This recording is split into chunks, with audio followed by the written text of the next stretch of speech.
Earlier this year, Olympus announced the 17mm and 45mm f1.2 Pro lenses, joining last year's 25mm f1.2 Pro to give Micro Four Thirds users a trio of high-end glass. Hey, Daven here with Digital Trends, and we've finally had the chance to get our hands on all three of these lenses. And we have to say, they are very impressive. Now, one thing Olympus really emphasized with this series is the consistency across the range. So whether you're shooting with the 25 or the 17 or the 45, you should get similar looking results. Now, one thing that means is they are all very sharp when shot wide open at f1.2. But beyond the objective quality, they are also subjectively very similar. And that has to do with something Olympus is calling the feathered bokeh look. So basically, these lenses are all engineered to render out-of-focus blur circles in a way that sort of feathers out from the center, so you kind of get this gradient effect as you move away from the center of the blur circle to the edges, so it smooths out very nicely. If you do have a lot of point lights in your background, you can see that effect directly, but it also helps with just the transitions from your in-focus to out-of-focus areas. It's a really nice look.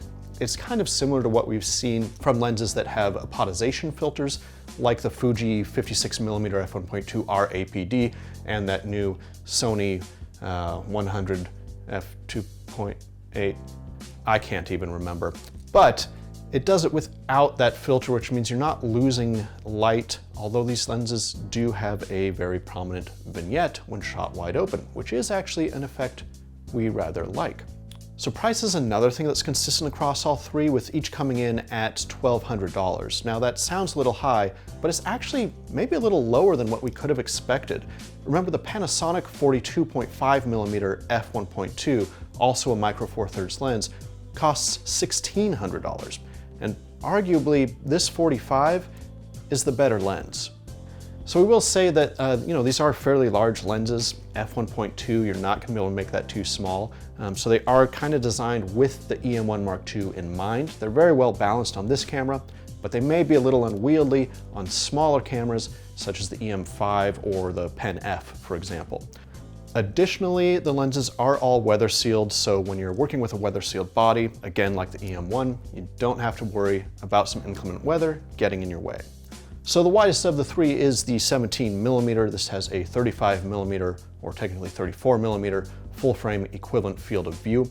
It also, as Olympus is quick to point out, has the largest dual aspherical element of any lens in production. Not just Micro Four Thirds lenses, any lens. It's 30mm wide, which I guess is the biggest. Apparently they're the only company that has the tooling to even make that. And we have to say, that is immediately apparent when you see the photos this lens takes. You think, ah, yes, that was shot with a 30mm dual aspherical element. Now the 25mm may be a little bit controversial, simply because $1,200 is a lot to ask for a normal focal length lens. Remember, on full frame cameras, you can pick up the so-called nifty 50s, the 50mm f1.8s, for around a couple $100.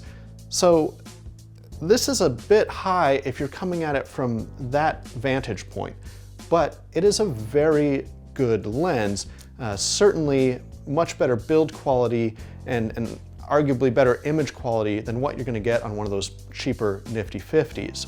In fact, the 25 may actually be my personal favorite. I just happen to like that focal length. It's suitable for street photography, but also portraiture, and it's a nice walk-around lens if you only want to bring one lens with you and you enjoy shooting primes. Now, personal preferences aside, I think the most standout lens in this series is actually the 45mm, and that's because this is probably the best portrait-length lens currently available for Micro Four Thirds cameras. If what you shoot is portraiture, this is the one to buy. The results are beautiful. So these are all undeniably excellent lenses, but it does make us wonder, how much further can Olympus push the Micro Four Thirds format? Because the only thing holding this glass back is the sensor. We hope that in the next generation of Micro Four Thirds cameras, we can see them start to creep in and make gains on APS-C in full frame. Maybe perhaps not in terms of resolution, but at least with dynamic range and noise levels. For now, if you are a Micro Four Thirds shooter and you want the best lens to put in front of your camera, well, you know where to look.